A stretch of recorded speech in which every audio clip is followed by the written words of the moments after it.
Hello, I'm Hidorishi, and I'm here to talk about the fundamentals of Splatoon, other than aiming, because I'm not going to tell you, get better at aiming, lol. Don't miss, haha, hee hee hoo hoo.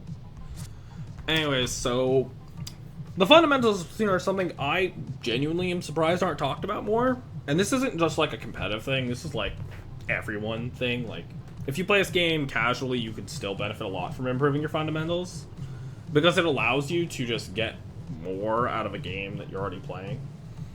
And it's more a thing that's better just be conscious of rather than not conscious of it. So let's first talk about the key ways to succeed in Splatoon. Not fucking dying. Now that sounds pretty obvious, but let's talk more about it. Splatoon is a game that punishes you a lot for dying. Like, a lot. So, compared to other games, Splatoon's respawn time is really fast. You only lose a half of what your special charge currently is at. And you have the ability to jump to your teammates, so why is it so bad, Your opponents move at Mach 40. Specials allow them to instantly take spaces on the map as they please. Death can happen within a fraction of a second. Paint can be done really quickly, especially by a lot of the stronger weapons in this game. Even some of the weaker weapons have really strong paint, so you can just lose half the map paint in 10 seconds. And by the time you're back, the entire map paint's just flipped. Objectives like Rainmaker and Tower Control could skew heavily if you're down in players. A zone can become uncappable because one person died and that one person was just enough for the enemy team to be able to outpaint you. Specials being so powerful that even losing half your current charge is a lot, to the point where people who play Tacticooler will often get hard targeted just so that they can get Cooler out of the equation. Like, it's really bad. And strategies that involve you dying often are seen as super flawed, because innately, dying is risky. And Splatoon is a game where nothing is ever going right. And if something is going right, you better pray to whatever god you believe in that it keeps going that way, because in reality, it won't. Splatoon is a game about managing everything that's going wrong, because it is very easy for things to start going wrong in a game where a weapon can kill you in 12 frames. That is 12 out of 60 seconds, by the way. And the best part is, you don't even know what weapon I'm talking about, because there's multiple of them. There's a weapon that kills in 11. By the way, that's faster than you can humanly react. That's almost faster than the amount of input delay this game has. So yeah, other than me just talking about how bad it is not to die, let's talk about how to not die. So, obviously after me telling you not to die, the next thing I'm going to say, this is to some very counterintuitive, but to some not counterintuitive, don't be passive. The ability to take space, the ability to just force things to happen is so ridiculous in this game. Like, we have an entire special that is quite literally a nuke. You throw 3 nukes, and you just nuke an area. It is very hard, and that's not even considered the best special in the game. That's just another special. We have a special that just kills you at a far distance. We have a special that creates a giant, long, persisting hitbox that paints a lot.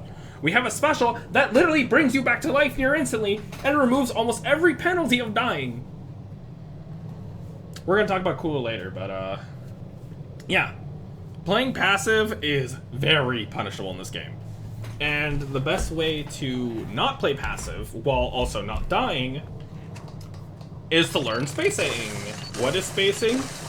Basically using your range and using your opponent's range to find the best spot on the map to both apply pressure and paint. For example, on something with a lot more range, you want to be poking with the later bits of your weapon's range, so that you can get the most advantage out of the range your weapon has, while also being able to scare your opponent by threatening to damage them, or threatening to kill them. In the case of Stamper, for example, I want to threaten with things like Charge/Tap Shot, Charge/Burst Bomb.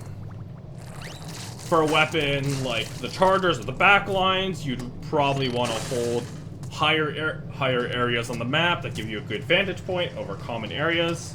On this map, for example, we have the splat zone here. In advantage, you want to be holding something like the grate, which allows you to both pressure that area, and if threatened by specials, you can hide behind this block. If you need ink, you have this wall, you have this wall. And if you're a short-range weapon, wow, this map's really bad for that. You kind of want to be looking for ways to get in, both acknowledging your opponent's uptime, which means that they can kill you, and they can do something to stop you from getting closer to them, and acknowledging when they're not able to stop you from just doing their thing, or taking annoying spots that your opponents have to pass, that once they pass them, you can kill them for free. Or in the case of something like Roller, you want to find ledges, which are both safe because you're mostly covered, and allow you to apply annoying pressure to your opponents to prevent them from being able to recover. On the flip side, we have what happens when your opponent's trying to keep you in spawn, aka spawn camping. In this situation, what you want to do to avoid being passive and also get out of spawn, because staying in spawn sucks, is make sure to poke at your opponents with either your long-ranged main weapon, mid-range main weapon, bombs if you have them, because if you don't know what to do in this game, throwing a bomb is not a bad thing. Like, bombs are broken. They are low commitments and do a lot. They paint the floor, some kill, some do a lot of damage. And other than that, we now talk about the next step, which helps both keeping people in spawn and getting yourself out of spawn. Learning to paint the map better. Yes, we're going to talk about learning to paint the map better. Why? Because I say so. In every mode, paint matters a lot. Do you want to move around the map? Paint. Do you want your enemy to not move around the map? Paint. Do you want special? You guessed it. Paint. Yeah, everything in this game is about painting. So obviously, you want to be painting a lot. But how do you paint a lot without, you know, having downtime? Which downtime is basically time you're not getting space, you're not threatening the opponent by trying to do damage to them, or kind of outright killing them. One thing you can do is whenever you aren't immediately able to threaten your opponent, you can build up paint. This is paint you can use later that also builds up your special. The only downside is by doing this, you kind of give away where you make it slightly more obvious where you are than if you're just kind of slow swimming or not moving. But at the very end of the day, paint matters so much in this game that it's usually worth it whenever you're not immediately trying to accomplish a goal to just be painting the map. It does not matter if you are playing Luna Blaster. It does not matter if you are playing Explosher, Aerospray, you paint the map. Now, this is a reminder that if your teammates are currently fighting somebody, don't go paint the floor. Go help them. This is a team game, and if you want to win, whether you like it or not, you're going to have to play with your team. It does not matter if little Timmy just bought Splatoon for the first time ever, is currently pissing on his controller, and his controller is malfunctioning. You're going to go help little Timmy in his fight. Unless his fight obviously is unwinnable, and you're going to die if you help him. Either way, you really just want to learn to play with your teammates, no matter their skill level. Purely because a bad play done as a team is better than a good play done alone. Let's see, what else I have? Yeah, next up, map. Map good. Use map more. Map very good. Why map good? Map show everything. Map tell you where paint is. Map tell you where people are if they have 30 damage or more. Map show you where teammates are. Map let you jump to teammate. And most importantly, map tell you where enemy is. Because when enemy paint on map, look, you can see paint. Oh, wow. You can literally see everything and know every little bit of information by just opening the map. Okay, now obviously this isn't like something easy to do mid-game, but it's something that I really wish more people learned how to do because of how good it is. And honestly, I think a lot of people would be better if they just learned this, because it allows you to get a lot more information, and the more information you have to play with, the better. You know, because information good.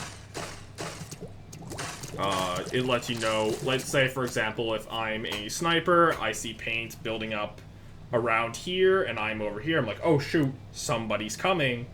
You can properly position, and if you're a sniper, you usually have a lot of time anyways to be looking at your map. Like during your charge time for your snipe, or your splatling charge, or maybe it's just a safe time where you can be checking your map while threatening the enemy. For example, I'm focusing on spawn camp. I'm mostly just looking at this area, but I can flicker map, see if anybody has gotten somewhere I'm not expecting, like, oh no, somebody got here somehow, or someone dropped here and I didn't notice. But I can see them painting their way, and I'm like, oh, I can either go deal with it myself, or if I'm in voice call with my teammates, be like, hey, some motherfucker just dropped. Kick him in the balls. And then they go kick him in the balls. You know? If you couldn't tell, this is not scripted. I'm very busy these days, okay? I wanted to make this,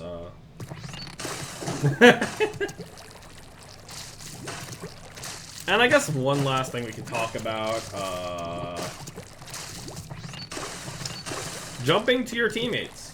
If you're in a situation where, let's say, there's one person there, one person there, one person there, and there's no world where I'm gonna get out of this situation without dying, you can just leave. Like, you can always just leave. Like, when I said don't die, there is a lot of tools that you can do to not die. Fighting with your teammates, staying close, always making sure your paint is around for you to use to be able to swim around and be evasive.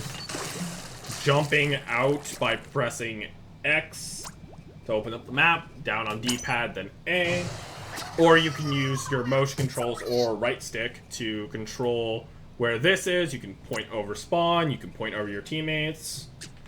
You can just jump out of danger, or even better, if you're in a position where you're not able to threaten your opponents well, instead of slowly moving over to where your teammate is, you can just use your map, jump to them. God, the map's broken in this game, huh? Crazy. Map's good. Also, on the spirit of this being unscripted, I completely forgot to mention, use specials when your teammates are alive. Don't panic special. Specials are very good, and you want them to either get back into the game, push your opponents deeper into their spawn, or use it to fight for objective. So yeah, that's mostly everything I thought of. I just wanted to drop a quick little, like, tips video, because I don't know, a lot of people have been talking about, just around time, a lot of people are saying they need more guides. I'm like, you know what? I've always wanted to talk about these things, so I'm going to talk about them. So yeah,